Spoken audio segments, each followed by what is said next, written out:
Today is still October 31st, 2025. People were complaining today about that lady that was involved. Okay. She's supposed to be some kind of attorney. She's so dumb. She can't even wipe the shit off her own ass. I mean, people complain about her all the time. Supposed to be some kind of attorney. She can't be.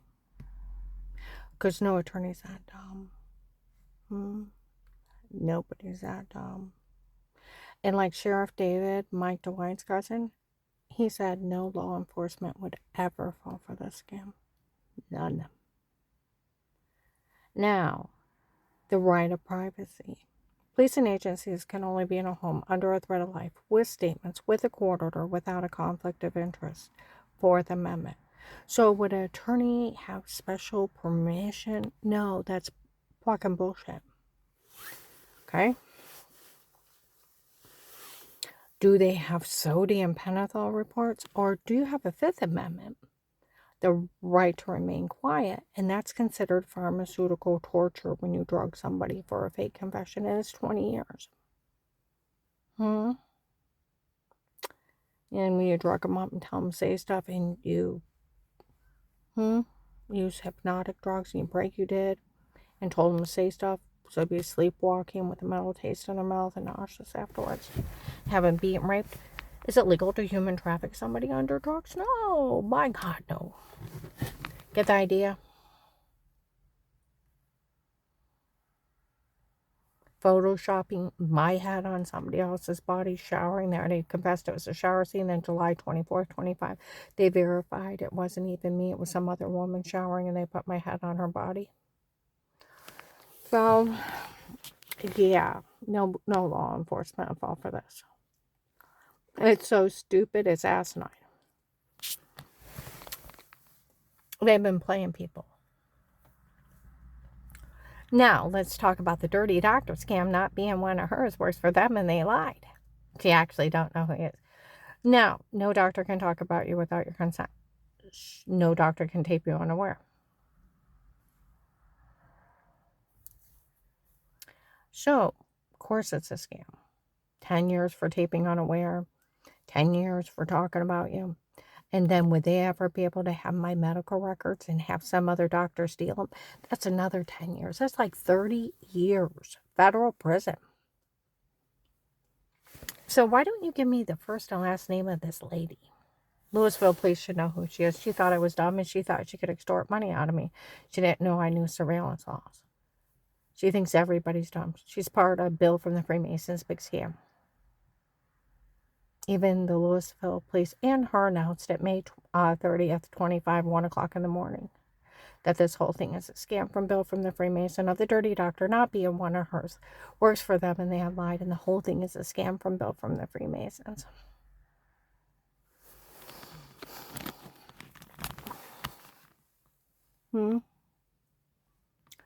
They were laughing about it. Summit Mall, May 25th, 25, May 26th, 25. They were talking about it in Walmart 62. Now, do I find this lady funny? Do I find you people funny being this ignorant, being played like fools? Like you have no common sense. You know, outside my work, within the last week, there was a guy outside, and he was saying they've been at this for 7 years. 7 years. He said that idiot that did it to her, I told him for me not to arrest him, he better be turning over all his drug connections to me.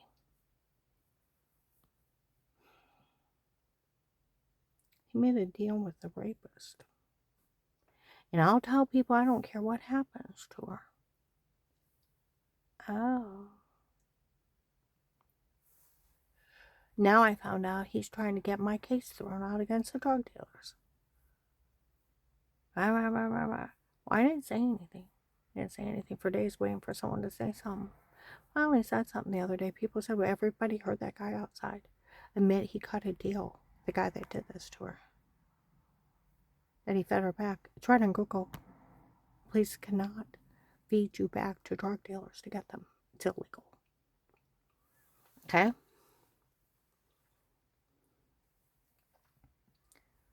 No, and people said we were wondering if she knew anything about it. No, I didn't know. See, that's the whole thing. I called the FBI hotline for help. He goes around telling Apostolic Church of Barberton he knew I was being drugged, beaten, raped, and didn't care before it started. Here he's already got a deal with the devil.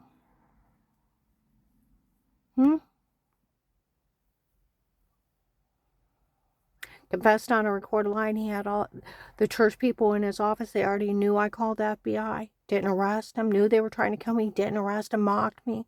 Bullied me. Laughed at me. Mocking me. Made fun of me for some guy named Pete. Still don't know who he is either. Found out my ex-husband hired him on his own. So do I find him funny? No.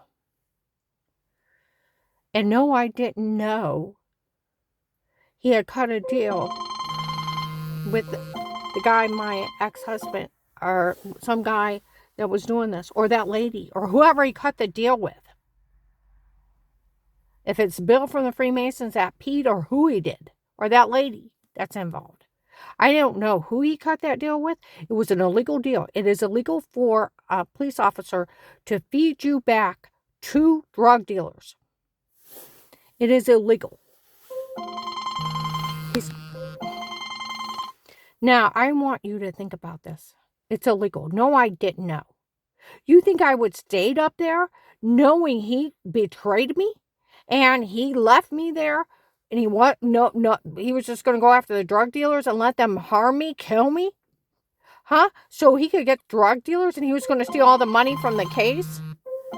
Do you think I'd stayed up there for him to steal from the government? No, I wasn't even part of him stealing from the government. I wasn't part of any of this. I was a victim calling for help that he victimized. Agent John, you ought to be ashamed, and I hope somebody arrests you. If that was you outside saying you cut a deal with them and you purposely defrauded me, cutting a deal with him to get the cartel so that you could get drug dealers off of him, and you fed me back to them for them to kill me? For them to kill me. I want you to think about that. And then you were going to steal the case's money. That is horrible, evil, and very criminal. No, I didn't know he was going to do that. He had never one intention to help me. He stole the case's money, and then people around me were those two guys in it together setting up the scam to steal. Makes you wonder. They've wondered that before. I'm going to upload this.